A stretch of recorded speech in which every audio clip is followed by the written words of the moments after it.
índole psicológico, la fobia, la psiquis.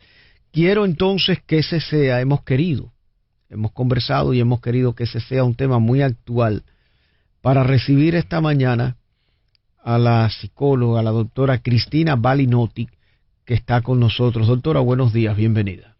Buenos días. Hay mucho de qué hablar. Cuénteme, y muchas preguntas, pero hay personas que sienten fobia, hay personas que se sienten atrapadas, que se sienten mal con una máscara. ¿Qué ha arrojado su estudio sobre este tema hasta ahora, doctora Cristina Balinotti?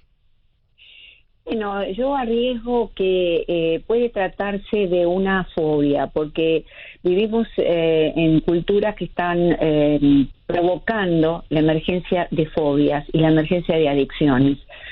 La fobia es un trastorno de la ansiedad, así como lo es el trastorno obsesivo compulsivo, el trastorno por estrés, postraumático. Vale decir, es un trastorno de la ansiedad, y la ansiedad baña casi todos los cuadros psicológicos, muy particularmente en esta época en la que la ansiedad, los trastornos de ansiedad y la depresión han tomado el centro de la escena. Entonces, ¿qué es una fobia antes que nada? ¿Cómo se reacciona frente a ella? Bueno, la característica es que la persona, cuando ve un objeto o está en una situación determinada, o frente a un animal determinado, reacciona desproporcionadamente al estímulo. Vale decir, veo una hormiga y entonces reacciono como si viera un oso.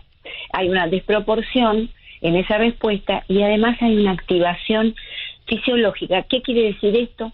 Que bueno, el corazón se acelera, las pupilas se dilatan, la persona se pone inquieta, se pone irritable, y aparece la respuesta de ataque o de huida. Ataco la situación como pueda o salgo corriendo de esa situación que objetivamente no representa un daño a mi integridad física, para mi supervivencia. Entonces, esto sería una fobia específica situacional. Así como, por ejemplo, la emergencia de los celulares, de Internet, que provocaron la aparición de adicciones y de fobias. Tenemos la nomofobia, el trastorno de la ansiedad frente a la pérdida del celular. Entonces podemos arriesgar que esto es una fobia, y que por supuesto se deriva de los miedos básicos primarios propios de la evolución humana, ¿no? El daño físico, el miedo a los animales. Esto ya en la época de las cavernas comenzó a verse. Claro que se transmiten en familias ansiosas o en familias cuyos integrantes ya padre o madre o más de una persona ya tienen fobias. Y en este caso, desde ya también yo creo que entra en esta categoría. Si bien en ningún manual internacional de clasificación de enfermedades, como el DSM-5 o el de la Organización Mundial de la Salud, figura esta reacción como una fobia. ¿Por qué? Porque se está en proceso de investigación y de estudio. Sabemos que hay cosas que sí, por ejemplo el DSM-5, que es el manual que consultan todos los psicólogos y los psiquiatras, hace tiempo ya que integró y aceptó como una adicción los selfies, las selfitis, esta figura en los manuales. Esto todavía no. Digamos que son como trastornos generados por la civilización y por la época en que vivimos. Digamos, no solamente esto, puede llegar a ser otras causas por las cuales estas personas reaccionan de esta manera. En principio tiene que haber un cierto tipo de personalidad, ¿no? Estas personas con esta sensación constante de amenaza, que se preocupan por todo, hipervigilantes, inquietas, están allí y son generalmente este colectivo de personas que se oponen a usar la mascarilla, son las que más miedo tienen a contraer la enfermedad. Y de hecho, doctora, pero de hecho también yo pienso que hay personas que, por ejemplo, tienen fobia al uso de la mascarilla, no pueden a la hora de respirar, les cuesta trabajo, pero además cuando ese uso y que provoca esa fobia tiene como antecedente que son forzados o obligados por entidades políticas o sociales a usarlo. Yo creo que se sienten peor también, pueden entrar entonces hasta en una insatisfacción, en una frustración, se sienten peor todavía, porque no es solo que ya les hace daño, sienten la fobia del uso de la mascarilla, sino la imposición como tal también, ¿no? Eso, ¿cómo funciona eso en la mente humana? Claro, es la pérdida de la seguridad, que es otra de las causas de estas reacciones. La pérdida de la seguridad, es decir, la pérdida de mi propia libertad. Eso nos deja como niños temerosos y como niños reaccionamos con conductas de rebeldía y oposición. Debemos ser respetuosos con estas conductas, pero también, aconsejar que no son las mejores, ni para ellos ni para los demás. Otra de las causas posibles, ¿verdad?, que son biológicas, es que hay una pérdida. Al taparnos la cara, perdemos el principal sistema de expresión de las emociones. Es decir, vamos por la calle y a través de las miradas y los ojos no nos identificamos, no sabemos si esa persona está triste, está alegre. Esto es algo que es biológico y evolutivo.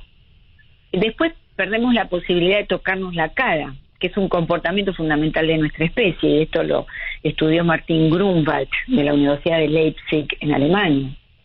Es decir, ¿por qué? Porque al tocarnos la cara reducimos el estrés, prestamos más atención. En las épocas de estudio nos tocamos más la cara, siempre tendemos a hacerlo porque nos calma. Se usa también en el flirteo, indica a los demás que somos conscientes de nosotros mismos. Mira qué interesante.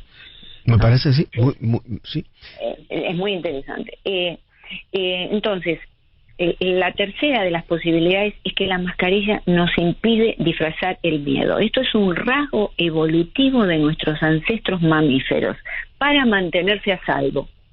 Es decir, cuando yo me cubro la cara, no puedo poner esa cara de seguridad, voy por la calle seguro, es como que no tengo miedo a lo que me suceda. Entonces, y esto lo descubre también en la Universidad de New York David Abraham. Y bueno, estas cosas se están empezando a estudiar. La causa que ya al comienzo mencioné es la pérdida de la seguridad, y esta es una causa casi psicoanalítica, ¿no? Porque al perder la libertad de opción, yo decido en mi vida, al perder la seguridad, desde el punto de vista del psicoanálisis, estamos también actuando, nos deja esto como niños indefensos, nos vuelve a la infancia, y esto provoca una rebeldía, porque yo no puedo decidir qué hacer, porque esta inseguridad. Por supuesto que tienen que ser individuos vulnerables, ¿verdad? Individuos con ciertos rasgos de personalidad, como pudimos, como ya te comenté antes, claro. ¿no? Que no todo el mundo, por eso es un colectivo reducido, al cual debemos observar y el cual debemos respetar, porque esta es una reacción difícil. No vamos a intentar cambiar esta situación de pensamiento y la postura de esta gente con gritos, con imposiciones, colóquese la máscara, salga de aquí.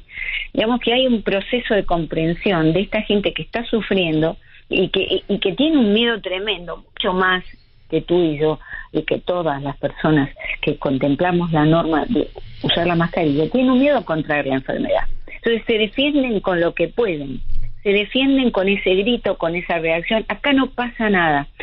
Es una respuesta también muy ancestral, muy antigua, de todos los seres humanos, como te decía antes, de ataque o de huida. Ellos, de alguna manera, a través de la defensa, huyen de la posibilidad, diciendo acá no pasa nada, yo no me voy a contagiar, y atacan. Al mismo tiempo es su manera de atacar.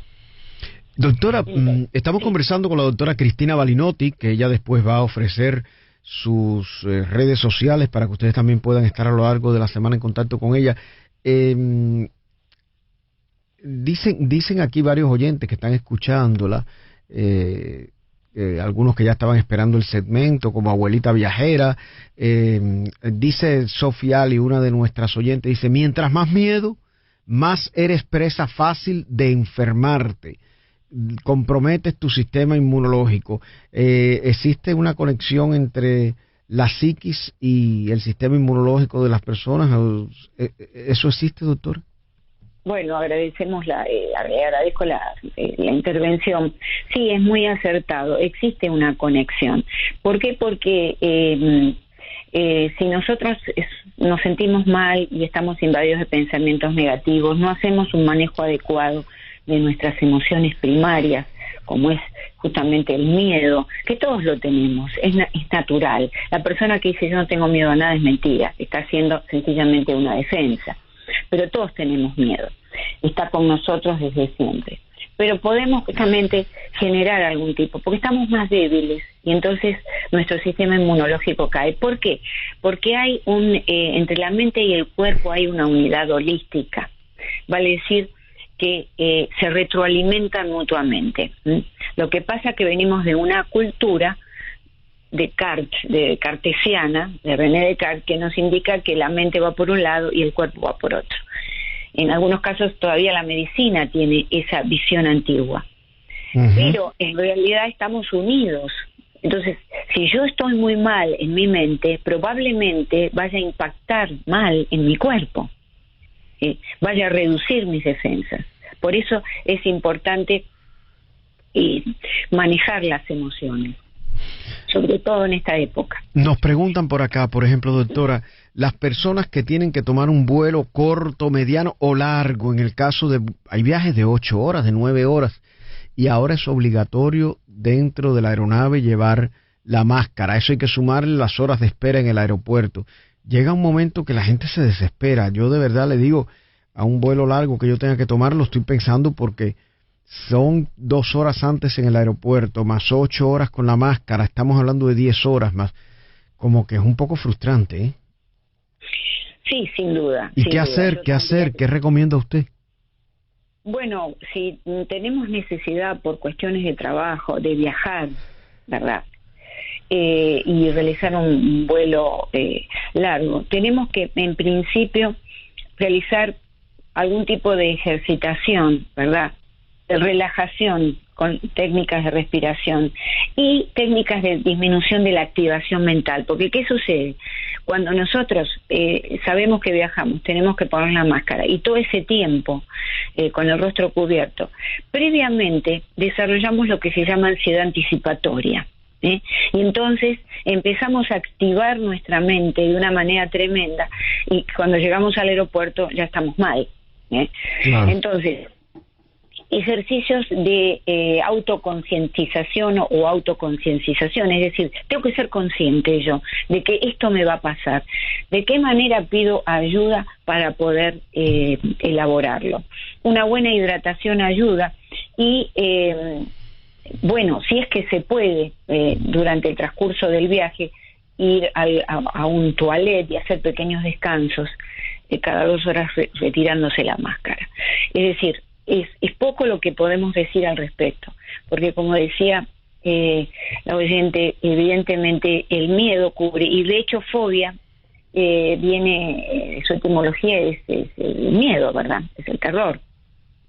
Doctora Cristina Balinotti, también estamos viendo personas sumamente exageradas con el uso de, o sea, yo no sé, no quiero catalogarlo como exagerado, discúlpenme si, pero por ejemplo hay personas que están usando la máscara en la boca, además usan el shield que le llaman la máscara plástica, o sea, caen en una exageración. ¿También eso es una fobia de protección o es normal? ¿Puede ser normal o simplemente una fobia de autoprotección, usar 2 y 3 máscaras? Evidentemente no sé si es puede ser una sí, de hecho personas que sufren algún tipo de fobia a los gérmenes en este momento tienen que estar sufriendo mucho y desde ya se colocan toda la protección posible para evitar que eso suceda. Entonces también debemos respetar ser respetuosos y pensar, claro, bueno, esta persona evidentemente puede tener algún tipo de germofobia, ¿verdad? Y entonces necesita, es una defensa. Mira, es como si tú cuando te estás cayendo te apoyas en una pared. Uh-huh. La persona que tiene ese impulso siente que cae, siente que y necesita, digamos, apoyarse en algo. Es una pared, es una defensa, todas esas máscaras que se ponen y las protecciones, ¿verdad? Sí, evidentemente hay una gran ansiedad, como te decía, para un lado y para otro. Es decir, por todos los lados vemos, porque son sociedades ansiógenas. Vamos a la otra parte. Los que no quieren usar máscaras, los que desafían el uso de la máscara. También existe ahí no una fobia, pero existe un patrón de comportamiento que necesita, ya sea por la máscara y que encuentra ahora en la máscara una razón, pero puede ser por otras, desafiar a la sociedad, desafiar al orden existente. Eso también es una figura psicológica, ese desafío, es decir, aquí que no usen máscara, yo no la uso y que no la usen los demás tampoco. Claro, bueno, lo que hablábamos anteriormente, puede llegar a ser una fobia en desarrollo que amerita investigación para poder determinarla firmemente como fobia. Puede ser estas causas biológicas que te había mencionado. ¿Por qué? Porque lo que vemos es que las personas que tienen trastornos respiratorios, las personas con asma, no reaccionan de esta manera. Sencillamente van al médico, les hacen una nota que ellos pueden presentar, y tratan de no salir.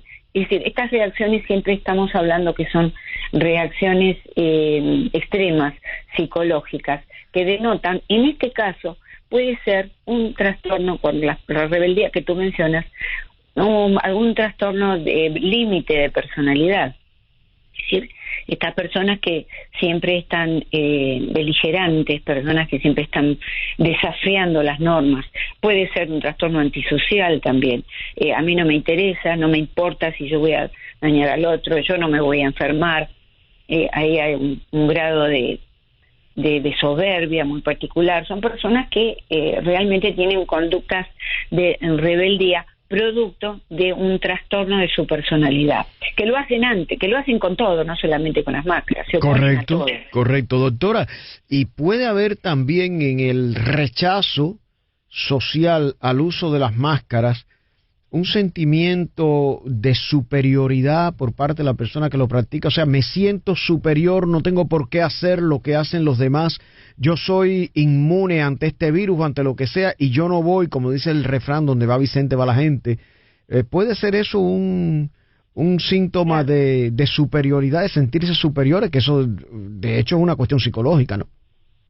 Sí, hay personalidades narcisistas también que consideran egocentristas, ¿verdad? Que consideran, como tú dices, que a ellos no les pasa nada. Ellos son inmunes a todo. Claro. Por lo tanto, desafían también la norma. Qué interesante. Es decir, hay un grado de soberbia muy, muy grande, sin duda. ¿Cómo actuar? ¿Cómo actuar, doctora Cristina Balinotti, frente a personas que por desconocimiento en la mayor parte de los casos, otros por desafío público, pues uno quiere no saludar, no dar la mano, se te pegan cuando están hablando contigo sin mascarilla? O sea, ¿cómo actuar? Porque uno no quiere ser maleducado, uno no quiere ser rechazante de esa persona, pero también hay personas que no están usando la mascarilla, que se ponen a hablar al lado de uno, o que además vienen y te dan la mano con una facilidad, o vienen a darte un abrazo y un beso con una facilidad tremenda, y no se dan cuenta de lo que está pasando. ¿Cómo actuar frente a eso? Bueno, uno debe, si uno ya está por encontrarse con alguien, a distancia tiene que ir colocando el codo adelante, como para decir, bueno, aquí este es el saludo. Y si, por supuesto, hay alguien imprudente que no conocemos, intentar irnos de allí. Pero si no podemos irnos, con toda educación, decirles, discúlpenme, necesitamos mantener entre usted y yo 6 feet de distancia. Es decir, marcárselo todo se puede decir de buena manera. ¿Por qué? Porque la gente está muy susceptible, muy sensibilizada, muy sensible, y entonces este es el tema, que podemos generar una discusión innecesaria. Todo esto hay que manejarlo con mucha prudencia y con psicología. Después, cuando pase todo esto, doctora, que usted que es una estudiosa de la materia psicológica y del ser humano, la psiquis del ser humano, psicóloga, ¿qué secuelas usted cree nos van a quedar a nivel social? ¿Va a quedar un sentimiento, digamos, antiséptico en el ser humano, de tenerle miedo, de lavarnos las manos más de lo necesario, de caer en extremos? ¿Usted cree que eso va a quedar en una mayoría de las personas o no? O de hecho volverán a la normalidad, o hay personas que simplemente, de hecho y en condiciones normales, no practican reglas de higiene tampoco, pero esto va a variar la psiquis de una mayoría de las personas. Lo que sabemos es que el cerebro tiende, la flexibilidad neuronal del cerebro tiende a aprender conductas nuevas con facilidad. Antes se creía que los chicos solamente, ¿no?, aprendían con facilidad y que bueno, que ya al venir grande uno adquiría una conducta y no la podía cambiar. Y ahora sabemos que no, a través de las neurociencias, que no, que el cerebro tiene flexibilidad y que podemos cambiar. Vale decir que es muy probable que las conductas de higiene se perpetúen. ¿Por qué? Porque ya es mucho tiempo que estamos transcurriendo en esto. Ni hablar de países que, como Argentina, hace 6 meses que están en cuarentena obligatoria. Vale decir que se genera una nueva conducta, se genera una nueva manera de ser, que por otro lado la higiene, no digo llevada a los extremos que estamos cuidando ahora, pero la higiene constante, quizás mascarillas en algún tipo de situación grupal, en una fiesta, en un concierto, es algo bueno porque puede impedir otras enfermedades respiratorias. Mire, hay testimonios que nos están entrando, por ejemplo, hay una persona que dice: yo uso las 2 máscaras, estoy a un pie del cliente, soy facialista. Antes de comenzar a trabajar tuvimos un entrenamiento y nos las recomendaron. Hay otra persona que dice: me produce alergia en los labios el uso prolongado de estas mascarillas o tapabocas, horrible, evito estar en sitios públicos donde debes estar con la boca tapada. Dice que otra persona dice que las máscaras médicas son un poquito más ligeritas, pero es complicado, sí, es complicado porque es algo, a ver, que uno no está diseñado, doctora, para andar con la boca tapada. Como dice usted, se pierde la expresión facial. Hay personas que uno las tiene delante y no las reconoce hasta que no se quitan la máscara. A mí me ha pasado, no sé a usted. Exacto, y lo que corremos el riesgo en el futuro cuando esto pase, a mantenernos más en el hogar, a comunicarnos menos, a salir menos. Es decir, y esto es un riesgo porque nosotros necesitamos comunicarnos, estar cara a cara con el otro, abrazarnos, toda esta calidez del ser humano que estamos perdiendo porque, bueno, es necesario, ¿verdad?, para no enfermarnos. Y es verdad lo que comentan, es algo que para la persona, y lo hemos visto en las profesionales de la salud, en los hospitales, de qué manera irrita la cara la máscara, de qué manera todo el día trabajando con ella.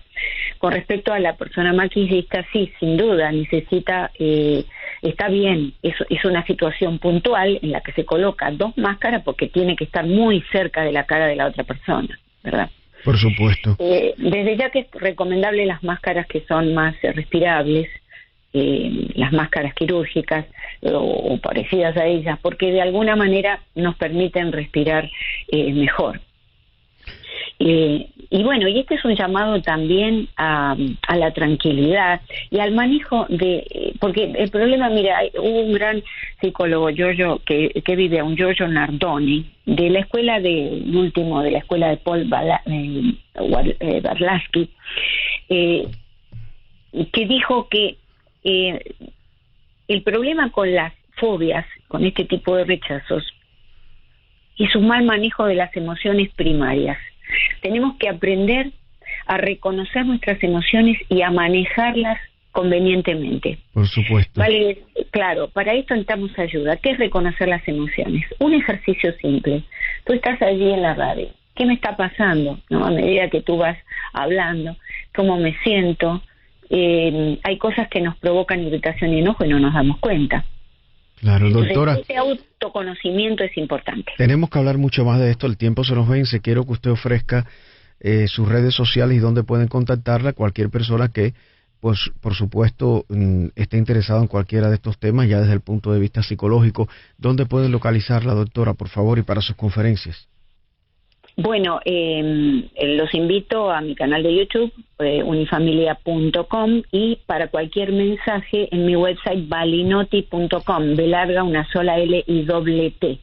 Y allí pueden dejar los mensajes, entonces yo me comunico posteriormente con ellos, con la persona que los ha enviado. Unifamilia.com y balinotti.com. Ahí está disponible la doctora Cristina Balinotti. Muchas gracias. Tenemos que entregar el programa, pero como siempre, un placer comentar sobre estos temas con usted, y ya estaremos buscando un tema para la próxima semana que sea ameno y receptivo por parte del público, como siempre. Gracias, doctora Cristina Balinotti. Gracias a ti. Unifamilia.com y balinotti.com. Gracias, doctora, por estar con nosotros.